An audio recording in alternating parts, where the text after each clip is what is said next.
Assalamu alaikum everyone. In this video we discuss about exercise 2.4. Exercise 2.4 start करने से पहले आपने चैनल को लाइक और सब्सक्राइब जरूर करना है. Before solving and understanding exercise 2.4 we learn about chain rule. What is chain rule? Chain rule क्या है? ठीक है, बाय प्रूफ हमने जो है एक रिजल्ट निकाला जिसे हम कहते हैं कि dy by dx इक्वल होता है dy by du dot du by dx. दो फंक्शंस का डेरिवेटिव है. ये आप लोग देख रहे हैं कि ये क्या है, दो फंक्शंस का डेरिवेटिव है जिनका प्रोडक्ट लिया हुआ है. ठीक है, दो फंक्शन का डेरिवेटिव देन उनका प्रोडक्ट इक्वल होता है dy by dx के. ये हमारे पास एक रिजल्ट आता है बाय प्रूफ. ठीक है, जिसे हम कहते हैं कि ये हमारे पास चेन रूल है. तो चेन रूल को अप्लाई करते हुए हमने एक्सरसाइज 2.4 में डेरिवेटिव लेना है फंक्शंस का.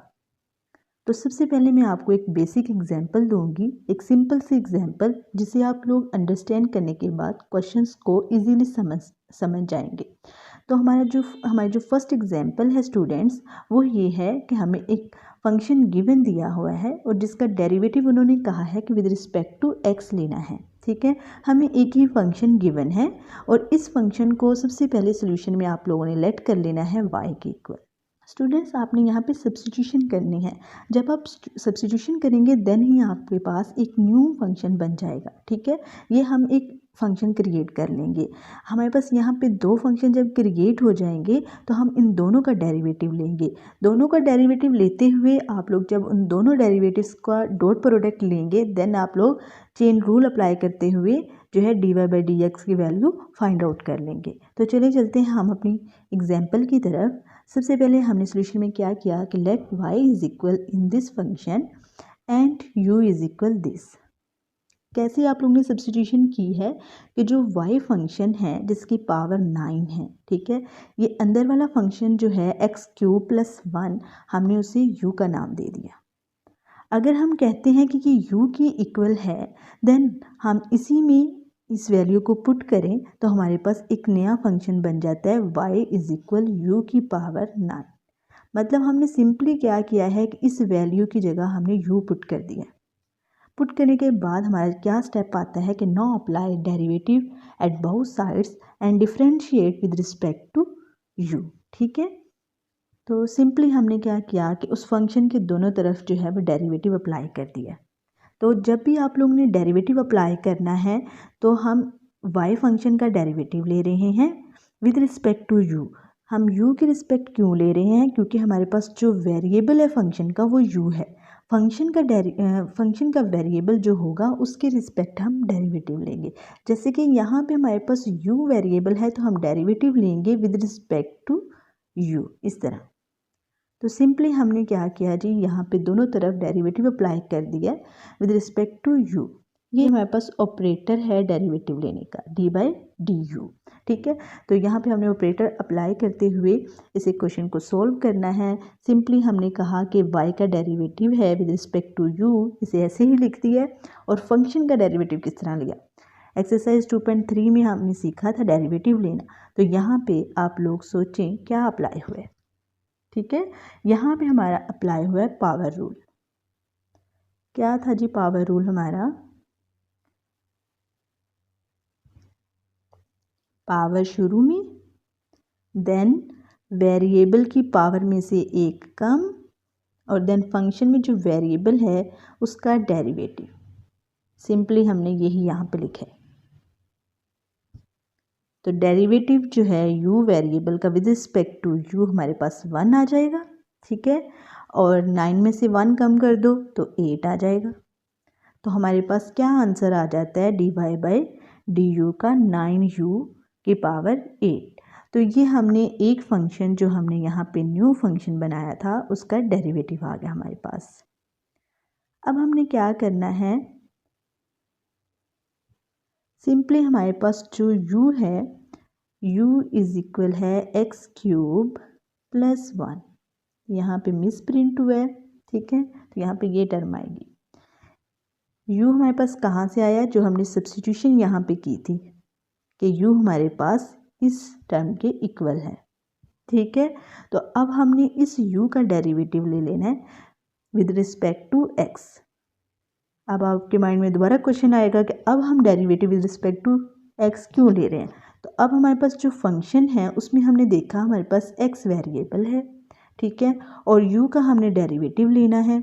तो किसके रिस्पेक्ट लेंगे, एक्स के रिस्पेक्ट लेंगे और ऑपरेटर अप्लाई कर देंगे, ठीक है। ऑपरेटर अप्लाई करते हुए हमने जो है वो डेरिवेटिव लिया है, तो इसे हम इस तरह लिखेंगे। क्या हुआ जी, सिंपली डेरिवेटिव अप्लाई हुआ है एक्स क्यूब पे एंड 1 पे। नेक्स्ट हमारे पास क्या होगा, यहाँ पे आप लोगों ने देख लेना है हमारा कौन सा रूल अप्लाई हो रहा है, पावर रूल अप्लाई हो रहा है। तो यहाँ पे हमने पावर रूल लगा दिया। पावर रूल लगाते हुए हमारे पास ये टर्म आ जाती है ना। यहाँ पे देखें जी, कांस्टेंट का डेरिवेटिव क्या होता है, ये आप लोगों ने स्टूडेंट्स रिमेंबर करना है कि हमारे पास कांस्टेंट का डेरिवेटिव जो है वो 0 होता है। तो हमने 0 पुट कर दिया। 0 पुट करने के बाद हमारे पास यहाँ पे जो है वो पावर रूल लग गया, और पावर रूल में एक टर्म यहाँ पे आ रही है कि dx by dx mean x variable का derivative with respect to x हमारे पास 1 होगा। ये भी आप लोगों ने रिमेंबर रखना है, ठीक है। नेक्स्ट देखें जी, हमारे पास डेरिवेटिव u फंक्शन का आ गया विद रिस्पेक्ट टू x। अब हमारे पास दो फंक्शन थे, एक y is equal to u की पावर 9, दूसरा u is equal x cube plus 1, ठीक है।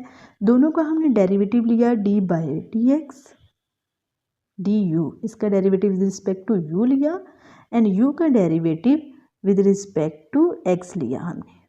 अब हमारे पास दो फंक्शन का डेरिवेटिव आ गया, ठीक है। तो दोनों फंक्शन के डेरिवेटिव का प्रोडक्ट जो है वो d y by d x के इक्वल होता है, यही हमें चेन रूल कहता है, ठीक है। तो चेन रूल अप्लाई करते हुए हमने इसमें वैल्यू पुट कर दी। हमारे पास d u by d x की वैल्यू क्या आई है, 3x का स्क्वायर, यहाँ पे देखें आप। और नेक्स्ट स्टूडेंट्स ये देखें कि d y by d u की वैल्यू हमारे पास क्या आई थी, यहाँ पे देखें d y by d u की वैल्यू हमारे पास 9u की पावर 8। तो दोनों वैल्यूज़ को जब हमने चेन रूल में पुट किया तो हमारे पास क्या आंसर आता है। यहाँ पे एक चीज़, u किसके इक्वल है, u इक्वल है इस टर्म के। तो हमने यहाँ पे पुट करना है कि u इस टर्म के इक्वल है, यहाँ पे पुटिंग हो जाएगी। देन हम इनका प्रोडक्ट लेंगे, 3 9s are 27, x का स्क्वायर एंड x की पावर 3 + 1 की होल पावर 8। तो ये हमने चेन रूल अप्लाई करते हुए इस फंक्शन का डेरिवेटिव ले लिया। तो ये हमारे पास क्या आ जाता है, आंसर। तो स्टूडेंट्स आप लोगों ने इसी चेन रूल को डिस्कस करना है अपनी एक्सरसाइज 2.4 में। तो एक्सरसाइज 2.4 के क्वेश्चंस डिस्कस करते हैं, तो देन आप लोगों को एक्सरसाइज जो है वो समझ आ जाएगी। Students now we discuss question number 1 from exercise 2.4। Question number 1 में कहा है find d y by d x by making substitution in the following function define as. Part 1 हम देखते हैं। क्वेश्चन नंबर 1 का पार्ट 1 सॉल्व करेंगे हम।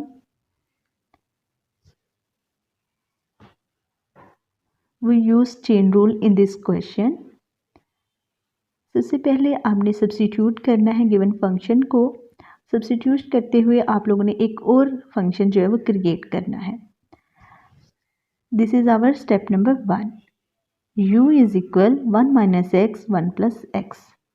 अगर हम लेट कर लें कि u इस टर्म के इक्वल है तो हमारे पास जो गिवन फंक्शन है वो इस तरह होगा। सिंपली हमने क्या किया है कि 1 माइनस एक्स डिवीजन में है 1 प्लस एक्स इज इक्वल है u के। अगर ये u के इक्वल है तो हमारा गिवन फंक्शन इस तरह राइट होगा। नेक्स्ट देखें स्टूडेंट, हमने इस फंक्शन को डिफरेंशिएट करना है। डिफरेंशिएट करना है इस तरह कि दोनों तरफ हमने डेरिवेटिव ऑपरेटर अप्लाई कर दिया है। हमारे पास दो फंक्शन बने हैं, यहाँ पे एक u है जो हमने खुद लेट किया है और एक हमारे पास y है जो गिवन फंक्शन था और लेट करने के बाद हम इस तरह लिख सकते हैं उसे।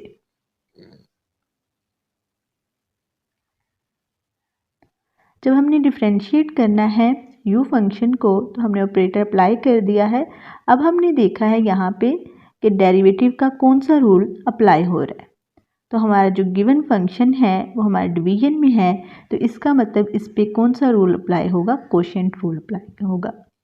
तो स्टूडेंट्स आपने कोशेंट रूल पढ़ा है प्रीवियस वीडियो में और आपने रिमेंबर रखना है कि कहाँ पे कौन सा रूल अप्लाई हो रहा है। और अप्लाई करने का तरीका क्या था कि हमारे पास गिवन फंक्शन में नीचे वाली टर्म जो है उसका हम स्क्वायर लेंगे और जो नीचे वाली टर्म है उसे वैसे ही लिखेंगे और डेरिवेटिव ऊपर वाली टर्म का लेंगे।